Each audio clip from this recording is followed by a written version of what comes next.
decir algo, muchachos? Un grupo de pulsos móviles parcialmente polarizados modulados en amplitud. En sintonía. Los sistemas funcionan. Tenemos señal completa. ¿Cuál es la frecuencia? 4.4623 gigahercios. La del hidrógeno por pi. Te lo dije. Jo, llega tela. ¡La tengo! ¡La tengo, la tengo, la tengo! Déjame oírla.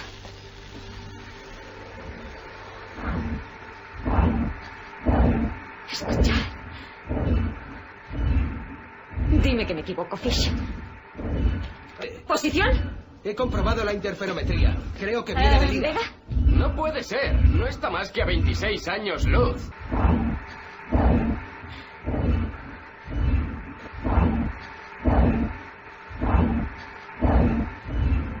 1:10. Buenas noches, amigos. Ha sido una semana especialmente agitada. Noticias de todo tipo. Extraños anuncios que dan la vuelta al mundo. La ONU que nombra una embajadora de los extraterrestres que en apenas unas horas se confirma que la noticia no era realmente veraz. Sin embargo, en estos días, declaraciones de astrónomos importantísimos asegurando que los extraterrestres existen. Conferencias internacionales donde pilotos, especialistas, militares hablan de un gran secreto. Y científicamente hablando, el hallazgo sorprendente de un mundo gemelo a la Tierra. Y además, una señal. Parece ficción, pero es realidad. En diversas ocasiones, la mítica película Contact ha servido de inicio, de casi rampa de despegue de esta nave, con la ilusión de que en algún momento, por ahí arriba, quién sabe si con un sonido similar a estos acordes míticos de Jean-Michel Jarre, alguien responda, alguien diga algo. Hasta estos instantes teníamos la famosa señal wow, de la que hemos hablado en alguna ocasión, una especie de extraño latido proveniente de lo más profundo del cosmos. Pero esta semana y no otra, además se confirma que en dirección, en el rumbo de ese mundo parecido al nuestro, parece ser que alguien o algo, si no es casualidad, si no es error, ha emitido una señal. ¿Una señal de otros hermanos cósmicos? Evidentemente, ha sido tal el cúmulo de informaciones de última hora que parece que algo está pasando, que algo flota sobre el mundo. Como dijo una vez un corresponsal del diario ABC, Carlos Murciano, algo flota sobre este viejo mundo, cansado ya de rodar por los espacios infinitos. ¿Qué? ¿De dónde? ¿Desde cuándo? Las mismas preguntas de ese artículo escrito hace más de 40 años sirven ahora, porque el misterio de si estamos solos o no en el universo sigue siendo igual de fascinante, igual de irresoluble. Pero para algunos, y no son precisamente ufólogos o apasionados en la materia de los ovnis, para algunos científicos estamos muy cerca. Hay quien dice que ya se tienen datos. Hay quien afirma que de unos meses a esta parte se está preparando a la opinión pública mundial a nivel global para dar la gran noticia. ¿Qué noticia? Y con esta música de fondo, donde se oyen casi el respirar de las galaxias, el latido, el magma, las galaxias lejanísimas, los mundos quizá todavía sin nombre, todo eso nos sugiere una poesía, una especie de eterno anhelo del ser humano. ¿Haremos un día un programa confirmando que hay una señal de SOS, de bienvenida, esperemos que no agresiva, en el confín de las estrellas, en el confín también de la imaginación del ser humano? Decía Carl Sagan que de momento el hombre es la única forma que tiene el universo de interpretarse a sí mismo. El hombre como polvo de estrellas. Es la única conciencia que comprende el misterio del universo. Esta semana han pasado cosas, amigos, y de esas cosas, y de otras muchas más, vamos a hablaros. Para que entendáis el nivel de repercusión que ha tenido en algunos ambientes, un pequeño fragmento simplemente, luego lo haremos con ellos. José Manuel Nieves, director de ciencia de ABC, al recibir el teletipo de esa señal, ese pulso de algún lugar, quizá dentro de unas horas haya noticias que digan que no es cierto, o quizá no, pero Nieves se quedaba sobrecogido. Si esto es verdad, es la gran noticia. O sea, a mí me llena de asombro y de expectativa, es lo único que puedo decir. Espero más noticias, espero que esto intensifique las investigaciones y espero que de una vez por todas podamos decir que hemos encontrado una señal procedente del espacio. Por supuesto, acudíamos también a otro buen amigo y asesor científico de este programa, Miguel Gilarte, director de la Asociación Astronómica de España, director del Observatorio del Mar de la Plata en Sevilla, y él tenía la misma sorpresa, pero también la confirmación de que algo se está moviendo ahí arriba y de que quizá pronto tengamos una noticia sensacional. Bien, bueno, pues hace algún tiempo se descubrió un potente impulso láser que ahora sabemos procede de un rincón del cielo que conocemos con precisión, y ahora un impulso láser que parece proceder de aquella región. Bueno, pues podríamos hablar de una coincidencia, pero ¿y si no lo es? Pues podríamos estar hablando de la primera señal extraterrestre. Carmen, buenas noches. Buenas madrugadas, Iker. Ampliaremos en la segunda hora toda esta información, debatiremos sobre todo lo que está ocurriendo, que son muchas cosas, pero antes tenemos un caso que quizá tenga que ver, quién sabe, con estas apariciones del futuro o del pasado que de vez en cuando se cruzan en nuestro camino. Pero las noticias, los teletipos, porque incluso algunos han sido portada, ¿qué dicen en resumidas cuentas? Pues esta semana nos levantábamos con la noticia de que astrónomos estadounidenses habían descubierto el primer planeta fuera del sistema solar que cumple con las condiciones de temperatura y gravedad para ser habitable. Junto a ese planeta hay 6 que le rodean y a todo eso lo han llamado una zona habitable. Precisamente desde esa zona habitable, el año pasado, el 30 de mayo, se emitía una noticia que decía que precisamente en esa zona habitable había habido un pulso láser que uno de los investigadores del SETI, ese proyecto para encontrar vida extraterrestre, había detectado. O sea que la voz viene de esa dirección, hablando ojo de buen cubero. Totalmente, del punto exacto donde ahora los científicos creen que puede haber vida. Con este lecho sonoro que es el lecho del espacio, del universo, de las galaxias, lanzamos por supuesto ya la encuesta interactiva. Encuesta en la que ya pueden votar nuestros oyentes en ikerjimenez.com. La pregunta de la semana: ¿nos están preparando para la confirmación de la existencia de vida extraterrestre? Don Santiago Camacho, buenas noches. Buenas noches, Iker. Hoy hay una cantidad de noticias increíbles. La portada del País habla de un caso, inimaginable de investigación con cobayas humanas en Guatemala. Será motivo de investigación y análisis por parte de Santiago Camacho, pero la primera información, el primer titular tuyo, compañero, tiene que ser sobre todo esto que casi nos arrolla, ¿no? Toda esta información de los últimos días a nivel espacial y de quizá trazas de inteligencia en el espacio. Pues sí, porque la acumulación es tremenda. Desde el extraño episodio de la embajadora de la ONU, que yo todavía no pondría la mano en el fuego de que sea un bulo del todo. La seguridad nuclear de los Estados Unidos comprometida por ovnis, y ya nos meteremos en eso. El astrónomo del Vaticano dispuesto a bautizar a cuanto alienígena se le ponga a tiro. Stephen Hawking hace no tanto tiempo hablando sobre la posibilidad de un contacto. Nos vamos a Marte. El Congreso de los Estados Unidos ha aprobado 19.000 millones de dólares en plena crisis económica para el proyecto del viaje de la NASA a Marte. Libros con pretensiones de bestseller que van a salir este mismo mes en Estados Unidos, que ya hablan de cómo va a ser la vida después del anuncio. En fin. El anuncio de que no estamos solos. Efectivamente. En fin, e incluso nuestros colaboradores científicos, que suelen ser bastante cautos, los acabo de escuchar ya mencionando remotamente la posibilidad de ese contacto. Yo empiezo a creérmelo. Lo importante también, por supuesto, es lo que opináis vosotros, amigos de esta nave del misterio radiofónico. Ahí están las vías de contacto, las abrimos. 27699, palabra clave milenio, espacio, vuestros mensajes, milenio3 con número @cadenaser.com y www.cadenaser.com si queréis emitir vuestras opiniones segundo a segundo. Sorteamos como siempre, Iker, 3 libros: El monasterio, 40 historias desde la otra vida y La mujer que buceó dentro del corazón del mundo. Un inicio cósmico con Fermín Agustí, Carlos Largo, Noel Calero en estas bandas sonoras fundamentales que nos teletransportan. Y queda alguien, claro que queda alguien, que estoy seguro que está ya mordiéndose las uñas, que ha traído además aunque lo descubriremos luego, documentos interesantísimos de lo que ha pasado esta semana en Estados Unidos. Le pido un primer titular, conectamos directamente con Málaga. Javier Sierra, buenas noches. Muy buenas noches. Pues el titular que yo añadiría a todos los que ha dado ya Santiago Camacho es que en esta semana de locura, donde parece que estamos recuperando viejas expectativas, porque esto es algo que, en fin, reemerge cíclicamente en nuestros sueños, pues salía una noticia también en la prensa británica de un personaje llamado Kirsan Ilyumzhinov, que es el presidente de la Federación Internacional de Ajedrez, que es la segunda, para que nos hagamos idea, después de la de fútbol, más compleja y más grande del planeta, diciendo que el ajedrez lo han traído a la Tierra los extraterrestres. En fin, todo eso junto. Y en ese caos, mezcolanza, cruce de historias, vamos a ahondar nosotros, y vosotros, por supuesto, lo que estáis ahí, al otro lado del receptor, escuchando desde cualquier lugar del mundo, de un mundo que late de una forma quizá diferente. Declaraciones de los principales astrónomos asegurando que tienen pruebas, que hay pruebas ya de que no estamos solos.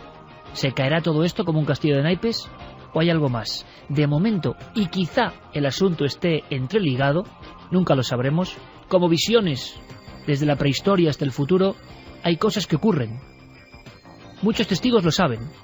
Cosas que ocurren, por ejemplo, en mitad de la noche, en mitad de una carretera. Pocos programas con tanto eco, con tanta fuerza en la audiencia, como cuando aquí hemos reflejado historias de los oyentes que se habían encontrado con algo en mitad del camino. Recientemente nos llegaba un caso, y ese caso va a ser protagonista a partir de estos minutos. 1:22. Estamos ya todos y hemos cambiado casi el artefacto sideral y espacial que cruza el infinito y casi nos situamos en un vehículo, en un camino, en un lugar de nuestra piel de toro. Muchas veces hemos contado historias de personas que se han encontrado con lo imposible y creemos que la inmensa mayoría de esos testimonios son reales. Esta noche toca recordar algunos de ellos porque nos ha llegado, además por vía de un buen amigo de este programa, Javier Riollo, y toda una autoridad intelectual y cultural en este país, la historia de otro prestigiosísimo escritor, poeta, ensayista, en fin, un intelectual, un hombre que yo creo que si cuenta o nos va a contar que ha visto algo es precisamente por esa razón, porque ese algo seguro que cambió su vida, su percepción, y que es algo inolvidable. Hay más y no es habitual. La mayoría de estos casos en plena noche, tengan la naturaleza que tengan, se expliquen o no se expliquen, suelen ser protagonizados por una sola persona. Es extraño el suceso donde más de un individuo ve la misma aparición y puede describirla. Da la impresión de que estos seres, entidades, figuras, no sé cómo llamarlas, tienen una misión. No sé si vienen del espacio exterior, como se ha creído en muchas ocasiones, forman parte del inconsciente colectivo o están ahí desde siempre acompañándonos, queriendo decir algo. Lo que sí sé es que aparecen a personas en momentos importantes. Y a veces da la impresión, y lo sabe perfectamente mi compañero Javier Sierra, de que todo el entorno se convierte en una especie de sueño onírico. Era un camino y no pasó ningún otro coche. Era un lugar y no había absolutamente nadie. Incluso no se escuchaba nada. Esa especie de burbuja espacio-temporal que dura el tiempo que dura la visión de esa figura imposible. Alejandro López Andrada, autor de muchísimas obras, algunas llevadas al cine con gran éxito, como El libro de agua, es un escritor, es un pensador. Yo no me imaginaba que entre su biografía se encontraba un encuentro muy extraño. Alejandro, buenas noches. Hola, buenas noches, Iker. Alejandro, primero, muchas gracias por estar con nosotros esta noche tan especial, en que ya ves que además hay noticias que tienen que ver, quién sabe, ¿no?, con ese viejo sueño de la vida más allá de la Tierra. Me impresionó mucho cuando Javier Riollo me comentaba aquí en la redacción de la cadena SER que tú habías tenido directamente un encuentro con algo, pues casi insólito, ¿no?, en mitad de la noche, y yo no sé si hace mucho tiempo o no. Bueno, la verdad que fue algo insólito e imposible.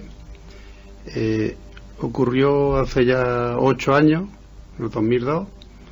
Fue una noche de difuntos.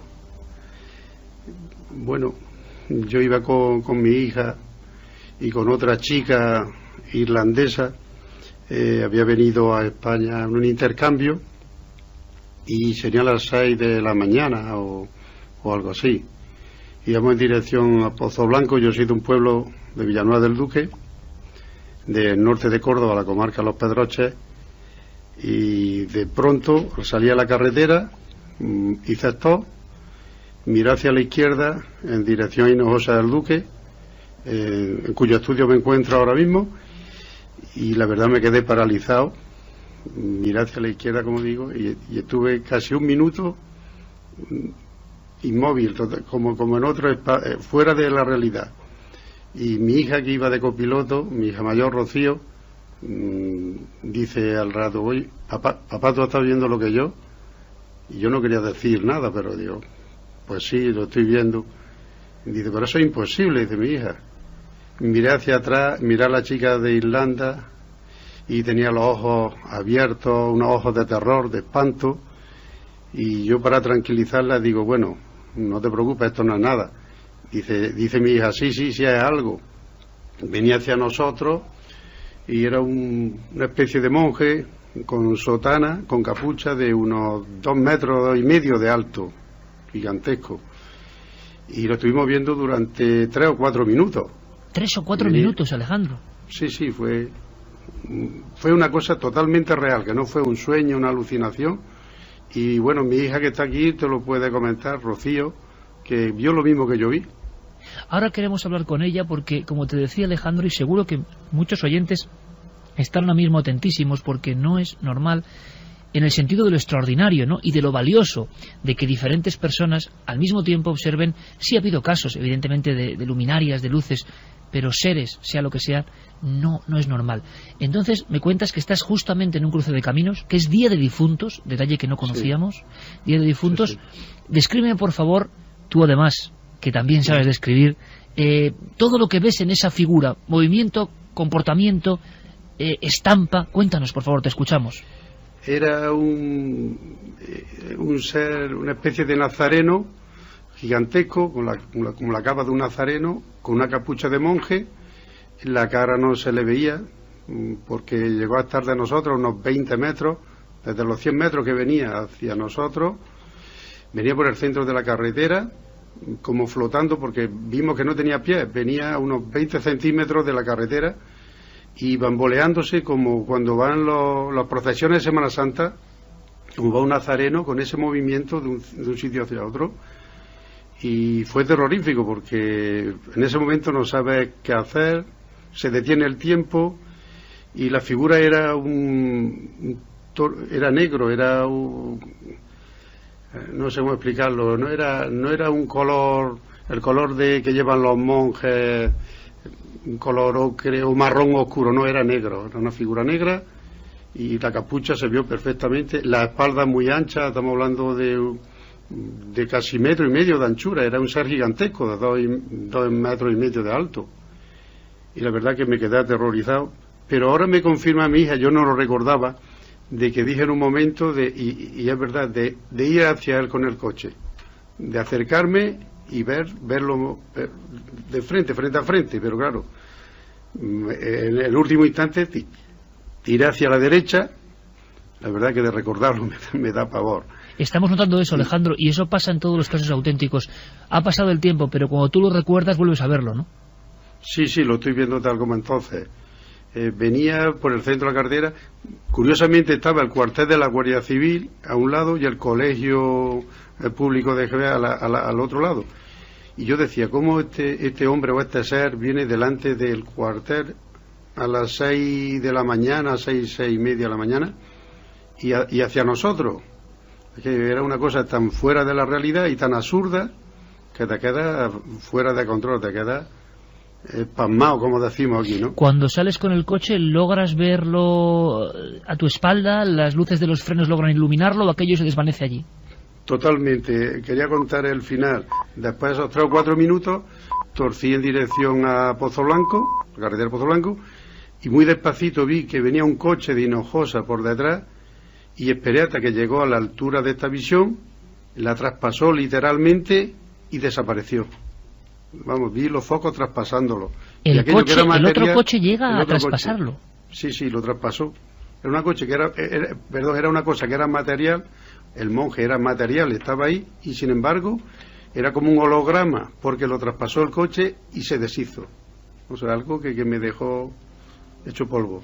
Oye, Alejandro, una cosa, antes de hablar con tu hija, tú que eres un hombre, un escritor reconocido, no sé, ¿lo has contado a otras personas? ¿Te ha causado algún tipo de disturbio, de problema, afirmar un caso tan alucinante? Claro, hay gente que no lo cree, porque, bueno, amigos, el caso de Javier Riollo, escritores, Julio Llamazares, que es muy buen amigo mío, lo he comentado, otro poeta como Antonio Colina, muchos amigos, otro Felipe Benítez Reyes, varios escritores, varios amigos, y la verdad que se quedan estupefactos. Bueno, el mismo Javier Sierra, que recuerdo que se lo conté en una ocasión, que estuvo en Dos Torres, aquí en un pueblo de la... No sé, Javier lo debe recordar. Y es algo tan increíble que de no haberlo vivido con otras dos personas, yo mismo creo que fue pudo haber sido una alucinación, pero no, aquello fue totalmente real, pero tan real como que estoy ahora aquí en Hinojosa del Duque, delante de mi hija. Alejandro, una cosa, la sensación que te queda después de ese encuentro, de esos minutos delante de esa figura que iba hacia vosotros, es de miedo por encima de todo, ¿no? No de curiosidad. Bueno, es una mezcla de pavor, de miedo, de respeto. Lo que sí es verdad que te cambia. A mí eso me cambió mucho la vida.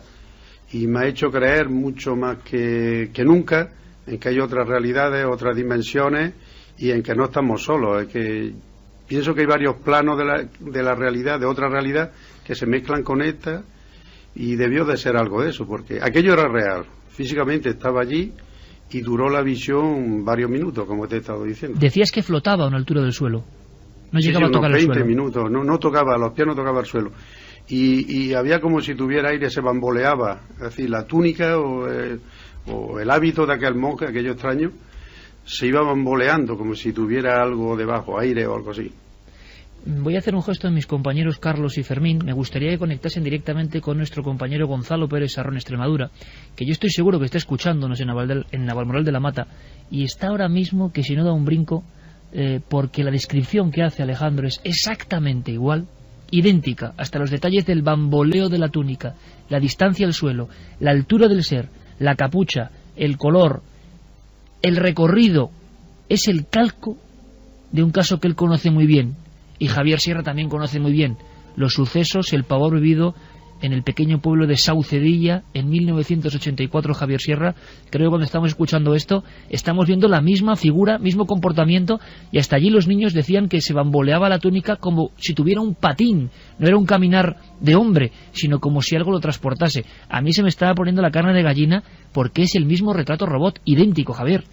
Y no solo Saucedilla, podríamos hacer un repaso por muchos otros rincones de la geografía ibérica, desde al menos los años 70 a nuestros días, y hay varios casos de ese tipo que son realmente sorprendentes. Lo que nos está contando Alejandro, que efectivamente me contó su historia en su momento en Dos Torres hace ya algún tiempo, encaja a la perfección con ese caso, pero también con otros. Por ejemplo, yo recuerdo Yebra, Guadalajara, 1973, ¿no? Cuando un señor llamado Cirilo Gómez, un pastor de ovejas, se encuentra con un personaje prácticamente idéntico al que nos está describiendo Alejandro, con características muy similares. También está como flotando a unos centímetros del suelo, no le ve los pies en ningún momento, tiene esa especie como de bamboleo.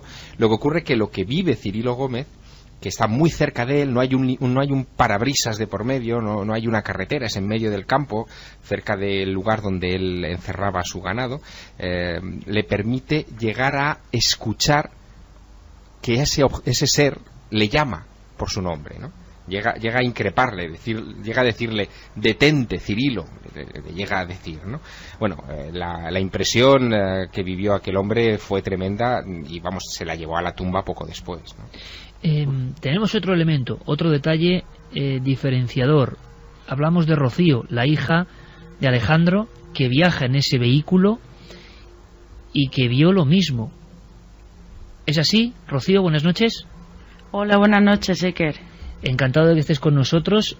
¿Cómo recuerdas tú? Esto lo hemos hecho muy pocas veces porque es muy difícil. Cuéntanos ahora tú esa revisión del caso. ¿Cómo lo ves desde tu posición? Vas en el asiento del copiloto, ¿no? Sí, exactamente. Yo acompañaba a mi padre, íbamos con la chica esta, que ya iba atrás. Nos paramos en el stop y yo me quedé parada.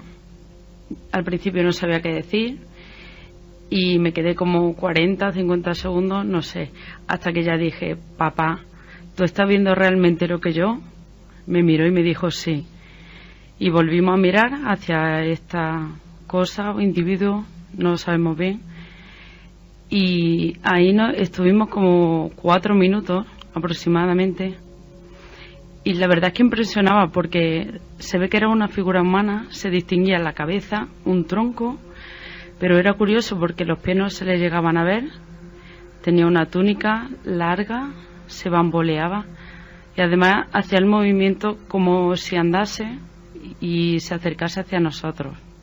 Hay un detalle curioso, Rocío. Has comentado que pasan unos 50 segundos hasta que tú adviertes a tu padre y le dices que hay algo hacia tu lado, pero ¿eso dónde estaba? ¿En mitad de la oscuridad, quieto, comienza a andar en el instante en que vosotros os percibís de su presencia o constantemente venía hacia vosotros? Sí, Iker, efectivamente venía a nosotros. Poco a poco se iba moviendo, nosotros veíamos que se iba acercando. Por eso tardé yo en reaccionar un rato y decir: está viendo lo que yo, porque me parecía un poco raro. Entonces estaba en mitad de la carretera, justo en la línea de en medio. Y bueno, es que daba un poco de miedo de decir: ¿eso qué es? Porque no se le veía la cara, la capucha le tapaba y lo miraba y era una sombra negra. No tenía cara. ¿Cómo estaba el día en aquel instante? ¿Era ya noche cerrada? ¿No? ¿Eran de madrugada, me habéis comentado, a las 6 de la mañana ya? ¿Había algo de claridad o era más oscuro que la propia noche? No, estaba muy oscuro. Estaba en la luz de la farola, pero estaba oscuro, un poco oscuro, sí. Dejadme hacer una cosa, porque os puede interesar también a vosotros, padre e hija, testigos de esta historia, que quizá no sepáis que hay un caso, no voy a decir idéntico, es que es un calco tan absoluto en comportamiento que yo no sé si a mi amigo Gonzalo Pérez Sarró, allí en Navalmoral, muy cerca donde todo ocurrió, en Extremadura, en la puerta de Extremadura, se le habrán puesto también los pelos de punta, me imagino, porque nunca, Gonzalo, buenas noches. Hola, muy buenas noches. Yo no sé tú, yo nunca he escuchado una versión tan idéntica en comportamiento, en acción, en altura, en traje, talar, sotana, como la de Saucedilla. No sé si has podido escuchar el testimonio completo. No lo he escuchado completo, pero los detalles que he escuchado tienen mucha similitud. Desde luego parecía que hablábamos del mismo ser.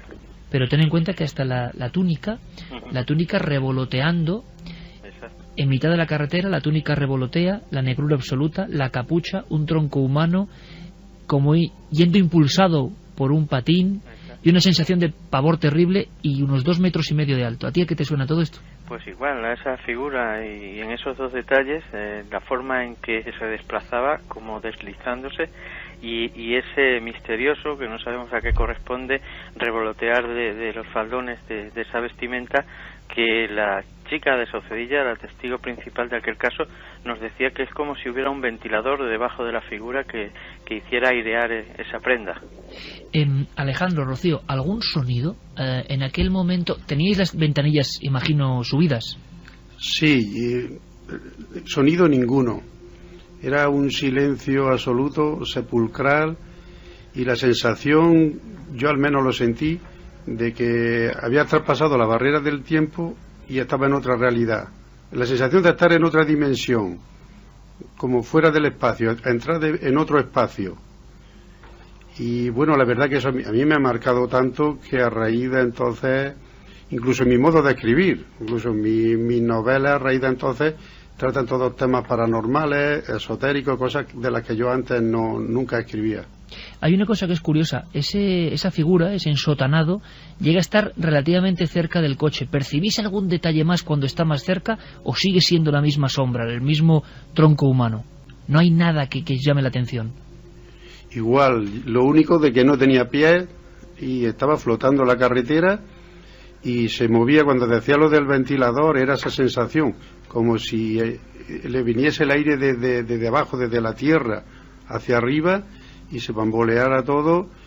pero era no conseguimos verle el rostro. Debajo de la capucha no había rostro, o al menos no lo veíamos. Fue en lo que yo me fijé, porque quería verle algunos rasgos físicos de la cara y no lo conseguimos ver. ¿Me señala Carmen algo? Sí, ¿visteis las manos en algún momento? ¿Si hacía algún movimiento para impulsarse con las manos al caminar? No, como los nazarenos, unas manos pegadas al cuerpo, absolutamente. Y lo que sí me asombró mucho, Iker, fue la anchura del cuerpo, del tronco. Digo, como algo así de 1,5 metros, era un ser muy, muy corpulento, muy grueso. Muy robusto. Sí, muy robusto. Y la sensación que tenemos es de que se aproxima a vosotros por algo. ¿Camina a gran paso, a gran velocidad, o va muy lento? Con muchísima lentitud. Ten en cuenta que a los 4 minutos recorrió unos 70 metros u 80 metros. Lo vimos desde los 100 metros y cómo se venía aproximando hacia nosotros, y cuando estuvo a unos 20 metros fue cuando reaccioné y tiré hacia la derecha. Yo sigo pensando que hubiera pasado si hubiera ido hacia él. Ahora me lo pregunto, ¿no?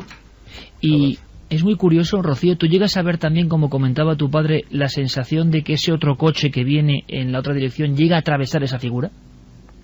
No, yo no lo llegué a ver porque yo estaba tan sorprendida, estaba dándole vueltas en mi cabeza y no pensaba en otra cosa en ese momento. Pero sí que mi padre, que estaba pendiente, sí que me lo comentó. ¿Sabéis si en ese lugar justo, que no sé si podemos comentarlo, qué cruce es exactamente, en Rocío, Alejandro? ¿Dónde se produce exactamente el encuentro? Y lo decimos por si hay gente que sabe algo más de esa zona. Bueno, se produce en el cruce en Villanueva del Duque, que es en el pueblo donde yo vivo, mi pueblo natal, entre la carretera que va hacia Villaralto, que es otro pueblo, Hinojosa del Duque a la izquierda y Alcaracejo y Pozo Blanco a la derecha. Justo en ese punto. ¿Y tenéis alguna información, o a raíz de este caso habéis investigado, o alguien os ha contado? Vamos a intentar desde luego ahora mismo, Carmen, abrir las vías de contacto por si alguien sabe algo, ha vivido alguna experiencia parecida. Nos interesa mucho, si alguien ha vivido experiencias parecidas, que nos lo cuente, y más aún si es en esta zona concreta. ¿Había ocurrido, no sé, alguna tragedia, alguna cosa singular en ese entorno? Bueno, ahí antes, cerca de ese lugar, antes había mucho eucalipto en la carretera y hubo un accidente que murió una persona hace ya muchísimos años, pero tampoco tiene mucho que ver. Lo que sí me recordó al principio fue, yo recordaba a un cura de mi pueblo que murió, un cura que siempre iba con sotana, un cura muy, muy alto, muy corpulento, y que durante el rodaje de la película El libro de la agua también pasaron cosas curiosas y cosas inverosímiles. Pero sí recuerdo que el actor que encarnó a este cura, el personaje, fue Ramón Langa, y hubo algunos momentos en que yo veía a Ramón, se lo comenté, que se transfiguraba y físicamente era el mismo rostro de aquel cura, ¿no?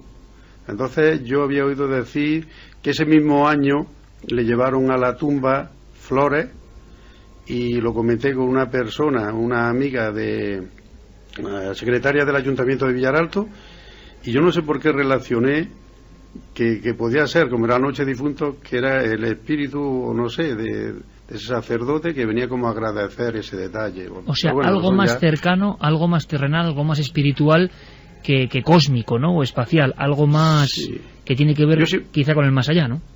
Yo siempre creí, exacto, que era una del más allá, era un espíritu, y que estaba allí para comunicar algo, para decir algo. Porque luego era pavor, pero por otra parte, y hubo un momento que empecé a acercarme hacia la figura, lo cual no quería decir que estuviera tan aterrorizado. Es una paradoja. Era como estar dentro de una paradoja, esa es la sensación. Miedo, pero por otra parte confianza, una cosa muy rara. Rocío, ¿sabéis si algún vecino, al comentarlo vosotros, alguna persona, alguna vez, en alguna ocasión, en el mismo entorno, ha visto algo parecido? Pues no, yo lo comenté en mi entorno de amistades, a varias personas también de los pueblos colindantes, y la verdad es que nadie ha visto nada igual. Pues a mí me gustaría mandaros un fuerte abrazo, agradeceros muchísimo el testimonio, un testimonio crudo, auténtico. Ahí está, alguien que, imagino, ve algo, no cuenta algo tan apasionante y tan absurdo al mismo tiempo, una figura gigantesca, imposible, en mitad de la carretera, yendo hacia el coche, pero por fortuna sabemos que hay muchos más testigos, y ahora vamos a recordar algunos de ellos, que vieron exactamente lo mismo. Solo por esa coincidencia ya merece la pena investigar. Y tener a dos testigos, padre e hija, en el mismo vehículo, que han visto lo mismo, la aparición y desaparición de esta figura, creo que es algo importantísimo. Os mandamos un abrazo fortísimo y seguro que nos vemos pronto. Un abrazo para los dos. Un abrazo, Iker. Un placer hablar contigo. Y un abrazo para Carmen también. Un abrazo, Alejandro. Y para el amigo Javier, un abrazo y gracias. Un abrazo, buenas noches.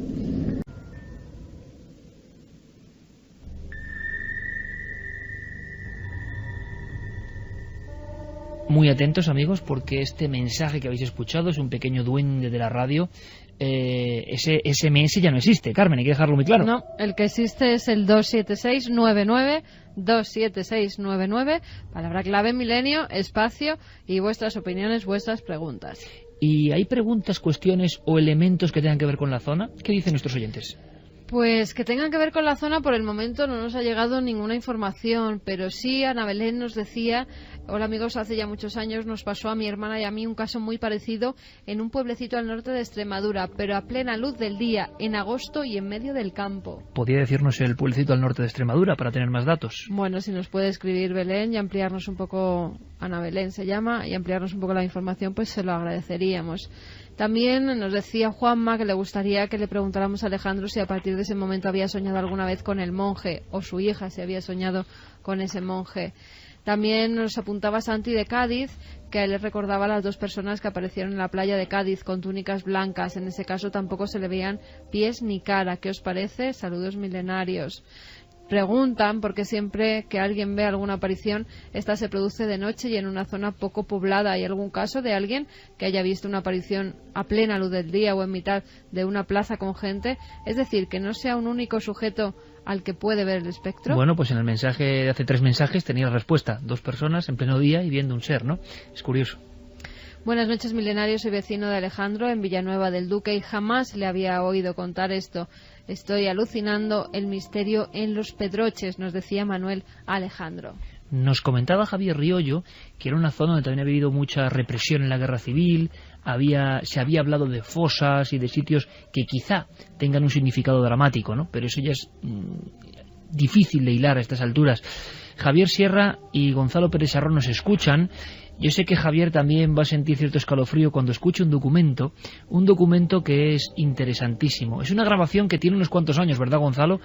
Efectuada en Garganta la Olla. Sí, la hice en 1986 a la hija de Teodosio Gómez López, que tuvo una experiencia muy parecida a las que estamos contando hoy, y esta mujer, Francisca Gómez, ya había hablado para otros investigadores, Juan José Benítez, que quizá fue quien levantó la liebre de este caso, luego también lo hizo contigo, me consta, y esta mujer pues nos contaba el relato vivo de lo que no se le olvidará jamás. Era muy niña, pero dice que cómo llegó su padre a casa, descolorido, pálido, y con un miedo atroz cuando era un hombre que no sentía miedo por nada. Desde bien joven, con 16 años, ya estaba en la sierra cuidando ganado y había estado solo mucho tiempo y nunca había tenido una experiencia que le causara tanto pavor como lo que le ocurrió. Bueno, tan es así que parece que su vida cambió por completo, cambió radicalmente y no volvió al monte. Era un hombre que tenía que encargarse de las castañas en diferentes puestos del monte y es que no volvió a salir. Pues sí, 4 años después de tu entrevista, Gonzalo, yo pude entrevistar también a Francisca, la hija de Teodosio Gómez, con qué fuerza lo contaba, y es que en aquel pueblito extremeño, del norte de Extremadura precisamente, estaban ocurriendo una serie de cosas, una figura idéntica. Pero fíjate, lo que siempre me llamó la atención, seguro que a Javier también, y ahora le pido una opinión, es que pensaba que era la mujer más alta del pueblo, enlutada, y que se había aparecido repentinamente en el monte. Y luego otro elemento que es fundamental en estas apariciones, que no sabemos qué son, pero que la gente ve, que es mantener la distancia exacta con el testigo.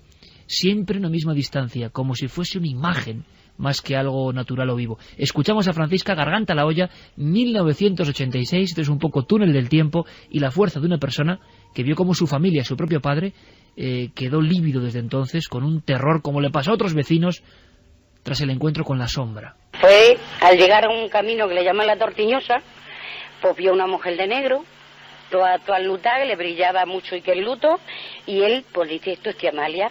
Mi padre de verdad dijo, dice, esto es tía Amalia, tía, y ella ni miraba para atrás ni nada, a la misma distancia le llevaba, con la bestia más lista que con la bestia a su paso.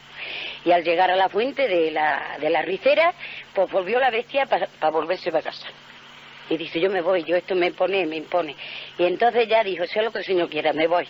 Y aquello ya él se mosqueó y claro, ya dijo, pues esto no está bien. Y se volvió para atrás, pero luego ya dice, pues yo me voy para las castañas, sea lo que el Señor quiera. Cargó las castañas, se bajó a casa y lo contó y a nuestra casa ya está, era lo que él quería, que no lo volviera a contar a nadie. ¿Llegó a verle alguna vez la cara? No, siempre iba adelante y ella adelante, andando no más que de espalda. ¿Las ropas como decía que negra, dice que la brillaba. Que brillaba. Dice que como cuando era el manto de la Virgen, como el manto de la Virgen que brillaba largo hasta abajo, dice que era la ropa. Y dice que hacía una luna como la mitad del día. ¿Le causó miedo a su padre eso? Sí, bueno, que sí le causó miedo, que no volvió.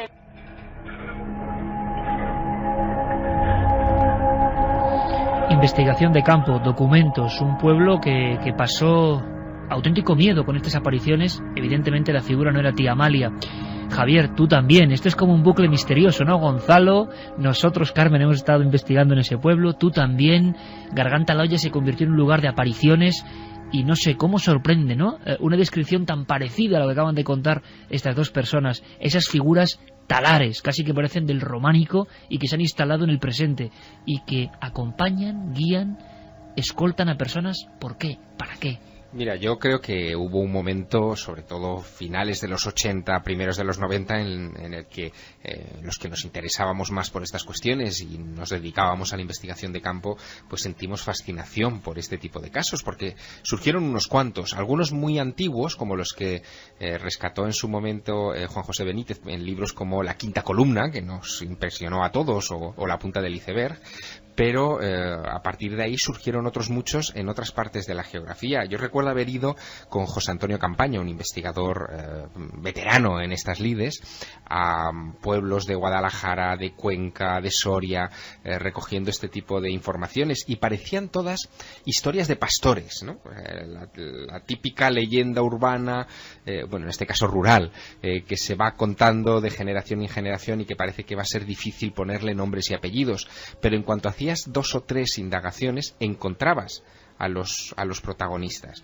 Hubo un caso muy reciente en aquellos años, que surgió justo cuando estábamos investigando este tipo de casos, en 1990, en Valverde de Leganés, en Badajoz, donde el pueblo entero comenzó a denunciar la presencia de lo que ellos llamaban el monje satánico, ¿no? Que era una figura también vestida de los pies a la cabeza con un manto negro, con una especie de ropa talar negra que no le dejaba ver ninguna de sus facciones, y que se dedicaba a golpear en las ventanas de los vecinos. Es decir, que lo que ocurría era que les llamaba la atención esos estruendos que a veces se confundían con que un muro de una pared de una vivienda podía haberse incluso venido abajo. Bueno, lo curioso es que en esa época no se celebraba, o estaba muy apagada, una fiesta que hoy sí que se celebra. A partir del 2003 se ha convertido en muy famosa en Valverde de Leganés, que es la fiesta de la Diabla.